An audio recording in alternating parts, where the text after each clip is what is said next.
Hey guys, Kevin here with eTrailer, and today I'm going to be showing you how to install the Roadmaster rear anti-sway bar here on our Ford F-53 motorhome.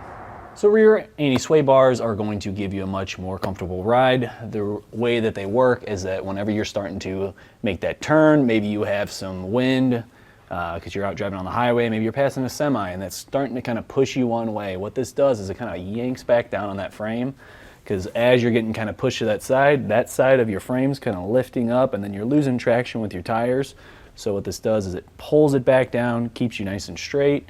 That way you have more contact with the road. You can make those turns a whole lot easier and kind of deal with all those crosswinds. This anti-sway bar and its brackets are all made with a 4140 chromoly steel, so you know it's going to hold up. The bushings are polyurethane, and those are going to be maintenance free. You're not going to have to get down here and lube anything up. It's all going to be good to go.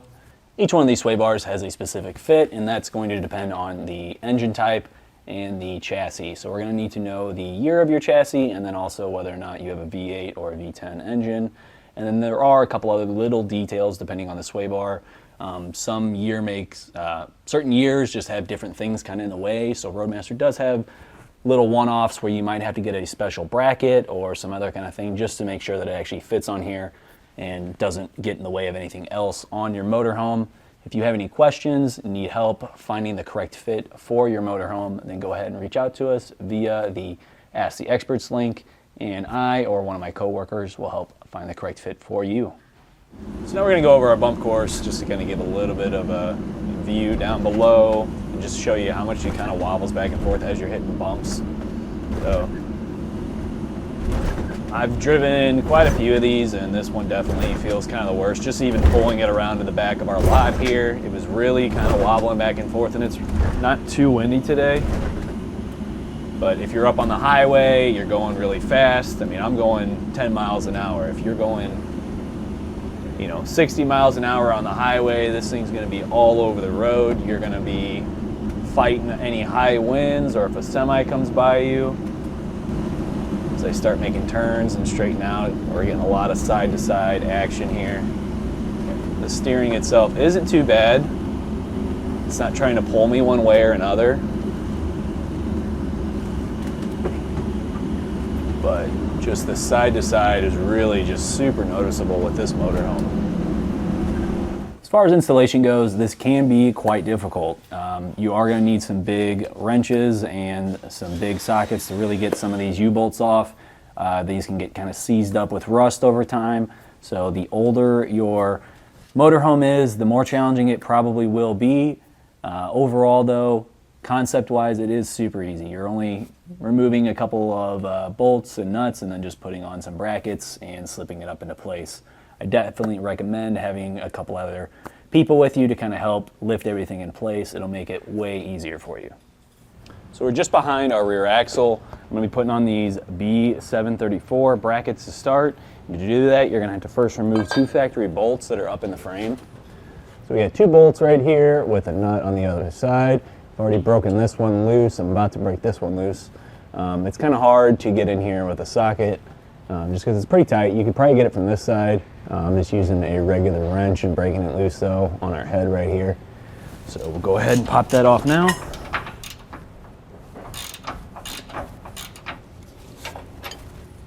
So now we're going to go ahead and we're going to put those bolts back in with our bracket in place. So we can go ahead and slip the bracket up, put our bolts in. It's a little tight with the leaf springs in the way, so you may have to kind of fight it just a bit. So there wasn't enough clearance for us to get that bolt in with the axles kind of being lifted up by the lifts we have here. So I've lowered it down. I've put some jacks at the frame in the back and kind of lifted it up so that we have a little bit of space between our frame and then our wheel. So I got that wheel to where it's fully dropped down. That pulled our leaf spring down, and now I'm going to try and get that bracket in over top of the leaf spring so it's not in our way.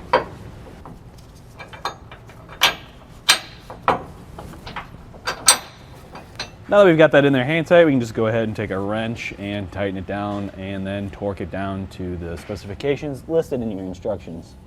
So next we're going to go ahead and take off our U-bolt nuts. I've already gone ahead and sprayed some penetrating oil on here to kind of try and clean these up because these are pretty rusted up. You may want to do that a few times, kind of let it really kind of clean up. And then definitely wear some safety glasses while you break these off, because they're definitely going to shoot out a lot of rust at us. Go ahead and... So now we have our plate that we're going to tie in with our U-bolts. What we want is this triangle-shaped piece kind of aiming towards the back of our RV. These two bolts right here are going to slip into these holes, and then you got these oblong holes, so you can kind of adjust it around to get it just right to fit with those front U-bolts. So we'll go ahead. I've already got 2 of them off. I'm going to go ahead and loosen up the other 2. This plate right here is super heavy. You're going to need to make sure that you kind of hold that up in place, because that needs to sit on top of this plate. So you may need to grab a second set of hands just to kind of get this situated up there. I'll pull that off. Sometimes it is also easier if you line up the set holes first with this plate, and then you can kind of push it back up on there. Kind of wiggle those U-bolts back in. As soon as you get a little bit of threads there, go ahead and throw one of your nuts on there to kind of hold it up in place, and then you can take a little bit of a breather and kind of reposition everything else and get it set. And you're also going to want to make sure that you put your washers back on, so I will have to pull that back off and redo it with a washer. Try and crisscross it too here. Do this back opposite side just so it kind of helps support it. Now that I got all 4 nuts and washers back on, I'm going to go ahead and run this up a little bit with my drill, and then we're going to torque these down.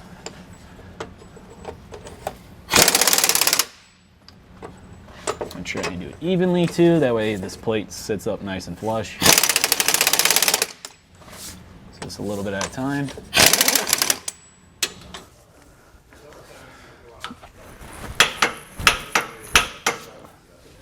Next, we're going to loosely install our end links. I'm going to use this lower hole. There is a upper hole too as well that you can use. It's basically just to give you a little bit of adjustability so that when your sway bar sits here, it can sit as level as possible. Go ahead, slip that up in. Like I said, we're just going to hand tighten that for right now, just because we may have to kind of adjust that. There are also 3 holes at the bottom that you can get a little bit more adjustment out of. To make things easier, I'm going to go ahead and put my bolt through my eyelet into our end links, and then we are going to kind of flip it up and hook on our brackets at the end. But kind of already held it up in place just to kind of get a good idea of where level is going to be, and I think right in the center is going to be good. So we'll stick that up in there.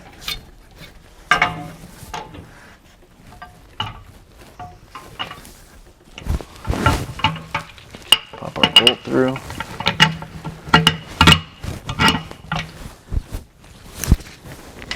I'm gonna just hand tighten on our nut and pop in the other side. For our next step, I'm going to go ahead and dry fit this. Already kind of played around with it a little bit just to make sure that this is the correct hole for me. I'm going to put on this little gasket here, pop on our bracket, and then when we slip this up, you can see, slide that down a little bit. You can kind of get a good gauge of how level this is and if you're going to have any issues, because you don't want this hitting your rear differential here. But we look all good, so we can pop these brackets back off, and we're going to lube them up. So your kit's going to come with some lube. We'll go ahead and get a good glob of that. You'll definitely want to wear some gloves. We're going to really get this all over the inside here of our bushing.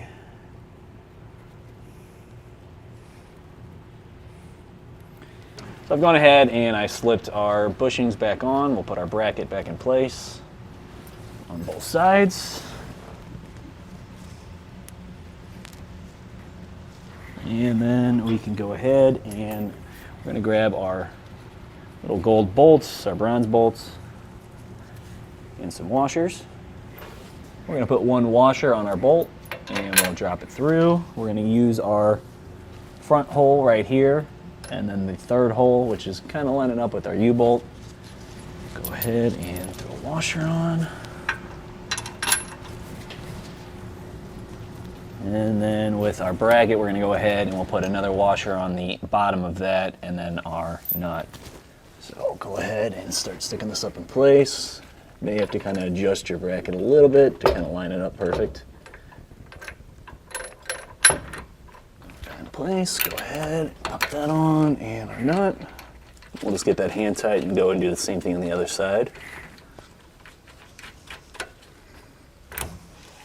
We're going to go ahead and just tighten this down till it's snug, and then we can torque it down.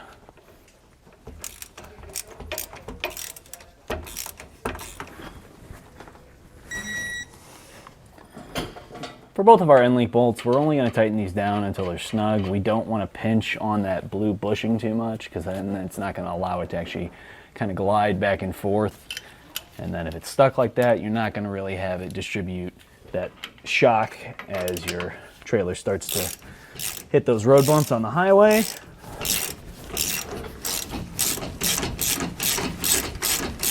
Now with all of our bolts torqued it down and our end link ones nice and snug, we're going to go ahead and lower our motor home, go for a little test drive, and then bring it back in, lift it back up, and recheck all of our bolts, make sure that everything's still torqued down exactly where it needs to be. I already went and kind of turned around to get up to here, and it definitely was a lot nicer. Just making those turns, I didn't feel like we were wobbling quite as bad. Well, I think that about does it for today's installation of the Roadmaster rear anti-sway bar here on our Ford F-53 motorhome. My name's Kevin. Thanks for watching.